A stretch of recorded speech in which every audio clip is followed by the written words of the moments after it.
नाम है ऋषभ, तो आपका फिर से स्वागत है 3AR अकेडमी में। हमने इससे पहले वाली वीडियो में पढ़ा कि टेक्स्ट का मतलब क्या होता है, टेक्स्ट यूज कहाँ किया जाता है और टेक्स्ट का क्लासिफिकेशन कौन सी होती है, डायरेक्ट टेक्स्ट और इनडायरेक्ट टेक्स्ट। आपने उससे पहले वाली वीडियो नहीं देखी हो तो जाके प्लीज उसे देखे, फिर इस वीडियो पे आए, आपको बहुत मजा आएगा आगे पढ़ने में। तो हमने देखना है कि इनडायरेक्ट टैक्स कौन से हैं जीएसटी से पहले, indirect tax prior to GST.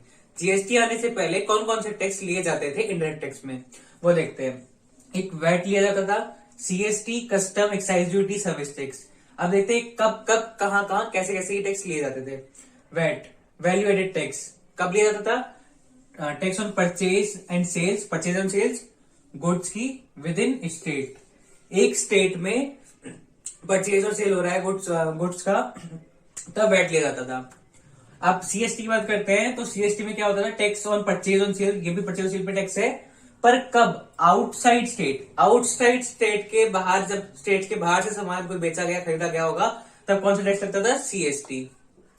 तीसरा कस्टम ड्यूटी कब लगाई जाती है? Tax on purchase, tax and sales of outside country. Export और इम्पोर्ट वो होता है तब कस्टम ड्यूटी लगाई जाती है, परचेज और सेल ऑफ आउटसाइड कंट्री। पहले वाले में वैट में विद इन स्टेट, सीएसटी में आउटसाइड स्टेट और कस्टम में आउटसाइड कंट्री, कंट्री के बाहर, देश के बाहर। अब आता है एक्साइज ड्यूटी। एक्साइज ड्यूटी लिया जाता है मैन्युफैक्चरिंग पे, manufacturing of goods. Excise duty किस पे ली जाती थी? Manufacturing of goods. Excise duty किस पे ली जाती थी? Manufacturing of goods. Service tax लिया जाता था, tax on supply of service. Service tax किस पे लिया जाता था? सप्लाई ऑफ सर्विस, क्योंकि नाम ही देख लीजिए सर्विस टैक्स, तो किस पे लिया जाएगा? सर्विस पे ना, तो सप्लाई ऑफ सर्विस पे लिया जाता है सर्विस टैक्स। तो इनडायरेक्ट टैक्स में जीएसटी से पहले कौन कौन से टैक्स आते थे? वैट, अगर विद इन स्टेट होता है तो वैट लिया जाता था। सीएसटी तब लिया जाता था जब आउटसाइड स्टेट होता था। कस्टम तब लिया जाता था जब आउटसाइड कंट्री होता था। पर कस्टम तो अभी भी है, क्योंकि अब इसको सब्स्यूम नहीं किया गया है, कस्टम अभी भी हमारे पास है। तो इंडिया टैक्स में दो टैक्स है हमारे पास, जीएसटी और कस्टम। कस्टम अभी भी है, इसको भी हटाया गया नहीं है। इंपोर्ट और एक्सपोर्ट जब भी होता है तो कस्टम अभी भी लगाया जाता है। एक्साइज ड्यूटी कभी जाती है? जब मैन्युफैक्चरिंग हो गुड्स की। और सर्विस टैक्स कभी जाता था? सप्लाई ऑफ सर्विस पे सर्विस टैक्स लिया जाता था। एक मैंने आपके लिए न्यूमेरिकल डाटा लिया हुआ है, तो total tax collected by fiscal year में 1920 फिस्कल ईयर में कितना हुआ? गवर्नमेंट के पास कलेक्ट, तो इनकम टैक्स हुआ 10,14,000 करोड़ और जीएसटी हुआ 6,63,343 करोड़। 10,14,000 करोड़ इनकम टैक्स हुआ था और जीएसटी हुआ था 6,63,343 करोड़।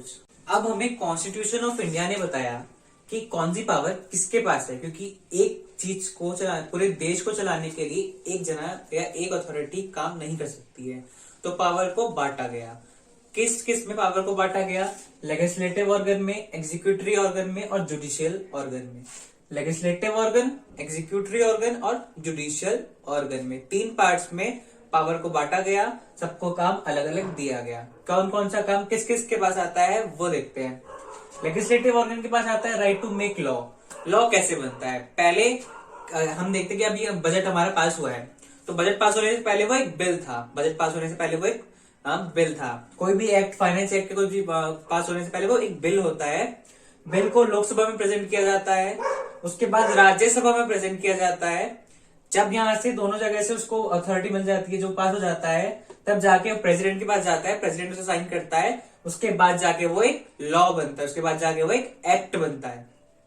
तो लेजिस्लेटिव ऑर्गन के पास पावर है लॉ बनाने की। कैसे लॉ बनता है? पहले लोकसभा में प्रेजेंट होगा वो बिल, फिर राज्यसभा में प्रेजेंट होगा वही बिल, उसके बाद जहां पे राज्यसभा से पास हो जाएगा, उसके बाद प्रेसिडेंट उसे साइन करेगा, तब जाके वो एक लॉ बनेगा, तब जाके वो एक लॉ बना जाएगा। उसके बाद आती है एग्जीक्यूटिव ऑर्गन। हमारा जो टैक्स से रिलेटेड काम होता है ना, वो यहीं पे होता है। देखिए कैसे एग्जीक्यूटिव ऑर्गन में कैसे? Right to implement execute law. जो भी लॉ बनाया गया है उसको इम्प्लीमेंट कौन करवाएगा? Executive organ. कौन करवाएगा? एग्जीक्यूटिव ऑर्गन उसको इम्प्लीमेंट करवाएगा। इसको कौन चलाता है? Central government. सेंट्रल गवर्नमेंट आपको पता ही है कौन चलाता है? Prime minister, headed by prime minister. किसके साथ चलती है central government? Headed by prime minister. आपको पता ही नरेंद्र मोदी हमारे प्राइम मिनिस्टर है, तो headed by prime minister. Prime minister अकेले की बस की बात नहीं कि वो पूरा देश चला ले, उन्होंने उनके थ्रू क्या करती है? वेरियस मिनिस्ट्री एक्ट करती है उनके लिए। वेरियस मिनिस्ट्री कौन सी एक्ट करती है? प्राइम मिनिस्टर्स के लिए। किसके लिए? प्राइम मिनिस्टर के लिए वेरियस मिनिस्ट्रीज एक्ट करती हैं। इसमें आते हैं हमारे काम से मतलब दो मिनिस्ट्रीज हैं, मिनिस्ट्री ऑफ फाइनेंस और मिनिस्ट्री ऑफ कॉर्पोरेट अफेयर्स। उसमें आता है मिनिस्ट्री ऑफ फाइनेंस में आता है सीबीडीटी और सीबीआईसी। सीबीडीटी और सीबीआईसी आते हैं। सीबीडीटी आता है central board of direct tax, CBDT central board of direct tax, CBIC central board of indirect tax and customs, executive organ को क्या काम करता है? एग्जीक्यूटिव ऑर्गन काम करता है right to implement execute law, जो भी लॉ बनाया उसको क्या इम्प्लीमेंट करवाना। और सेंट्रल गवर्नमेंट की कौन चलाता है? Prime minister. और प्राइम मिनिस्टर के अकेले की बस की बात नहीं है, पूरे देश को चलाना, तो उन्होंने क्या बनाई? Various ministries. उस मिनिस्ट्री में हमारे काम की मतलब मिनिस्ट्रीज होती है, ministry of finance, ministry of corporate affairs. Ministry of finance में आता है सीबीडीटी और सीबीआईसी। सीबीडीटी का मतलब central board of direct tax, CBIC का मतलब होता है central board of indirect tax and custom. आप देखते हैं तीसरे ऑर्गन में आता है जुडिशियल ऑर्गन। तीसरा ऑर्गन जुडिशियल ऑर्गन। इसमें क्या काम दिया गया उनको? जुडिशियल ऑर्गन को right to punish offenders of law. जिन लोगों ने लॉ का उल्लंघन किया उनको क्या करने का काम दिया? पनिश करने का काम किसको दिया? जुडिशियल ऑर्गन को। इसमें सबसे हाई अथॉरिटी किसके पास आती है? सुप्रीम कोर्ट के पास। हाईएस्ट अथॉरिटी किसके पास आती है? सुप्रीम कोर्ट के पास। उसके बाद high court, then district court. Supreme court के लिए पूरा देश बाइंडिंग है। सुप्रीम कोर्ट का उल्लंघन कोई भी नहीं कर सकता है। किसके लिए है? वो सबके लिए है। All the people are in India binding of the supreme court decision. और हाई कोर्ट के डिसीजन के लिए कौन बाइंडिंग है? वो उस स्टेट के, क्योंकि हर स्टेट में एक हाई कोर्ट होता है। बेंचेस अलग अलग हो सकती है, किसी अगर बड़े नाम से देखेंगे तो बेंचेस हो सकती है कि 1 से 2 में बेंचेस हैं। तो हाई कोर्ट के लिए बाइंडिंग कौन है? उस स्टेट के लोग। क्योंकि अगर कोई स्टेट कह देती है कि अगर मान लीजिए गुजरात स्टेट कह देती है हमारे स्टेट में लिकर नहीं बिकेगा, तो पूरे देश में लिकर नहीं बिकेगा, ऐसा नहीं है ना। सिर्फ लिकर कहां नहीं बिकेगा? गुजरात में। और सिर्फ लिकर गुजरात में नहीं बिकेगा, इसलिए उसके लिए सिर्फ गुजरात के लोग ही बाइंडिंग है और कोई देश के लोग बाइंडिंग नहीं है। और डिस्ट्रिक्ट लेवल को आप जानते हैं, डिस्ट्रिक्ट कोर्ट हर डिस्ट्रिक्ट में एक कोर्ट होता ही है। अब से हमारा मेन टॉपिक स्टार्ट होने वाला है, GST, goods and service tax. पहले हम देखेंगे कि जीएसटी कलेक्ट करने के लिए कॉन्स्टिट्यूशन ने कहा है भी कि नहीं कहा है, ऐसी फालतू कर रहे हैं। तो देखते हैं, आर्टिकल 265 बताता है collect only those taxes which are mentioned in constitution of India. Article 265 बताता है ऐसे टैक्स कलेक्ट करो जो कॉन्स्टिट्यूशन ऑफ इंडिया में मेंशन हो। पर जीएसटी पहले तो मेंशन नहीं था, उसको अमेंड किया गया, तब जाके जीएसटी 2017 में आया।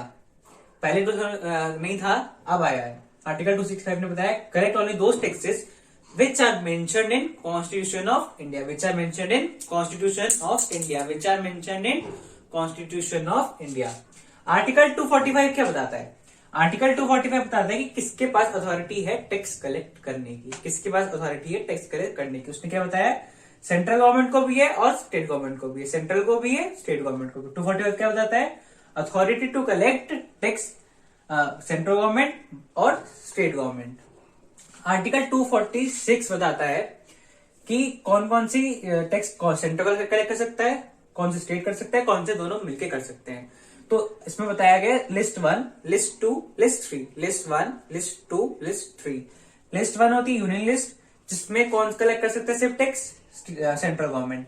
लिस्ट 2 में स्टेट लिस्ट, उसमें कौन कलेक्ट कर सकता है? सिर्फ state government. List 3 concurrent list, उसमें कौन कर सकता है? दोनों, स्टेट भी और सेंट्रल भी, स्टेट भी और सेंट्रल भी। तो आर्टिकल 246A ने बताया, क्या बताया? जीएसटी का मतलब, GST is a tax on supply of goods and service. GST is a tax on supply. Supply को जानने के लिए आपको बहुत ज्यादा टाइम लगेगा, क्योंकि सप्लाई ही एक मेन वर्ड है इसमें, कि आपको जानने के लिए उसको बहुत ज्यादा डीप में, अगर आपने सप्लाई जान लिया तो आप बहुत आगे जीएसटी को आराम से पढ़ सकते हो। जीएसटी से tax on supply of goods and service shall be collected by central government, state government and union territories. GST से tax on supply of goods and services and shall be collected by central government, state government and union territories. Supply को मैं आपको बहुत आगे बहुत ज्यादा अच्छे से डीप में बताऊंगा कि सप्लाई का मतलब क्या होता है। आप ये देख लीजिए फिलहाल अभी के लिए 246 ने बताया GST is a tax on supply of goods and service and shall be collected by state, central और यूनियन टेरिटरीज। सीजीएसटी मतलब हो गया सेंट्रल, सीजीएसटी एक्ट हो गया 2017, SGST act 2017, UTGST act 2017, IGST act 2017। 17 इसलिए क्योंकि 2017 को ही जीएसटी फोर्स में आया था। तो एक बार क्विक रिकैप करेंगे। 265 ने बताया कौन से कलेक्ट करने हैं, जो कॉन्स्टिट्यूशन ऑफ इंडिया में लिखे हुए हैं टैक्स वही कलेक्ट करे जाएंगे, और कोई भी टैक्स कलेक्ट नहीं किया जाएगा जो कॉन्स्टिट्यूशन ऑफ इंडिया में नहीं लिखा होगा। 245 ने आर्टिकल 245 ने बताया किसके पास अथॉरिटी, स्टेट और सेंट्रल दोनों के पास अथॉरिटी टैक्स कलेक्ट करने की। 246 ने बताया लिस्ट में बटा हुआ है, कौन सा लिस्ट में कौन सा स्टेट कलेक्ट करेगी, कौन सा स्टेट कलेक्ट करेगी, कौन सा सेंट्रल कलेक्ट करेगी, कौन सा दोनों मिलकर कलेक्ट करेंगे। 246A ने बताया जीएसटी से टैक्स ऑन सप्लाई, जीएसटी से tax on supply of goods and services and shall be collected by state, central और यूनियन टेरिटरी। अब कुछ मेन पॉइंट्स देख लेते हैं जो जीएसटी के लिए, आपके लिए और आपके एग्जाम के लिए बहुत ज्यादा इंपॉर्टेंट है। GST applies to whole India, GST applies to whole India including Jammu and Kashmir. GST applies to whole India, whole India, GST applies to whole India. The GST law has been made applicable 1st July 2017. GST law कब आया? 1st July 2017. 1st July 2017 में GST law आया। GST was introduced. Article 246A में मैंने आपको बताया GST introduce हुआ for the purpose, किस पर्पज के लिए? The constitution of India has been amended, इसके लिए कॉन्स्टिट्यूशन को अमेंड करना पड़ा। कौन सी अमेंडमेंट में? 101 अमेंडमेंट में कॉन्स्टिट्यूशन ऑफ इंडिया को अमेंडमेंट करना पड़ा जीएसटी को लाने के लिए। 101 अमेंडमेंट हुई जीएसटी को लाने के लिए। 246 आर्टिकल में, 246 आर्टिकल को लाने के लिए जीएसटी अमेंडमेंट हुआ 101 में, एक्ट 2016 में। GST is a destination based tax, GST is a destination based tax, जहां पे कंज्यूम होगा जीएसटी वहीं पे लिया जाएगा। Destination based tax, destination based tax. GST is levied on supply, मैंने आपको बताया GST is levied on supply, जहां भी सप्लाई होगा गुड्स एंड सर्विस का या दोनों का, वहां पे जीएसटी लिया जाएगा। जहां भी सप्लाई होगा गुड्स एंड सर्विस का, वहां पे जीएसटी लिया जाएगा। GST levied by, GST is levied on supply of goods and services और बोथ, जहां भी गुड्स और सर्विस का सप्लाई होगा वहां पे जीएसटी लिया जाएगा, लेविड होगा। GST applies to whole India. GST law has been made applicable 1st July 2017. GST was introduced through Article 246A for this purpose. उसके लिए किसके लिए? The Constitution of India has been amended by the Constitution 101 Amendment Act 2016. GST is a destination-based tax. GST is levied on supply of goods and services or both. Goods, services or both. Thank you for watching the video.